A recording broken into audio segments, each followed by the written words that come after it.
എൻ്റെ ഒരു ഫ്രണ്ട് ചോദിച്ചാണ് ഇതിനെത്ര പ്രൈസ് പറഞ്ഞ 175. ഇത് ഒന്നെടുക്കുമ്പോ ഒന്നല്ല രണ്ടെടുക്കുമ്പോ ഒന്ന് ഫ്രീ. ഞാൻ നിങ്ങൾക്ക് വേറെ സാധനം ഫ്രീ ആയിട്ട് തരട്ടെ. ഇപ്പൊ എനിക്ക് ഇത് ഫ്രീ ആയിട്ട് വേണ്ട, നിങ്ങൾ തൽക്കാലം അത് ഫ്രീ ആയിട്ട് എടുത്തോ. എന്താന്ന് മനസ്സിലായോ? സുദിൻഷല്ലേ? എന്താണ് സ്പെഷ്യൽ ഡേ? എന്താണ് ബർത്ത്ഡേ ആണോ? അപ്പൊ ഇത് ഫ്രീ ആയിട്ട് എടുത്തത്. ഒന്നെടുത്താൽ രണ്ട് ഫ്രീ അല്ല, ഫുള്ള് ഫ്രീ ആണ് നിങ്ങൾക്ക്. ആരാ തന്നെ മനസ്സിലായാ? പറ, ആരാ തന്നെ മനസ്സിലായാ? നോ, ആരായിരിക്കും തരാനുള്ള? ഒന്ന് ഗസ് ചെയ്ത് നോക്കി. ആമിയല്ല, വേറെ ആരായിരിക്കും? വേറെ ആരാ തരാനുള്ള ആൾക്കാര്? ഒന്ന് എക്സ്പെക്ട് ചെയ്ത് നോക്കി.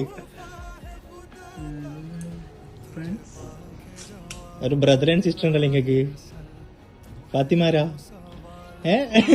നിങ്ങൾ ഒരിക്കലും പ്രതീക്ഷിക്കില്ല പറഞ്ഞിട്ട്. ഫാത്തിമ സുബിൻഷല്ലേ? അയ്യവാ, അപ്പൊ അവര് സെറ്റ് ചെയ്തതാണിത്. പിന്നെ ഒരു കുറച്ച് ആൾക്കാരും കൂടി ഉണ്ട്. ഒന്ന് പുറത്തേക്കോ, ജസ്റ്റ് ഒന്ന് നടക്ക്.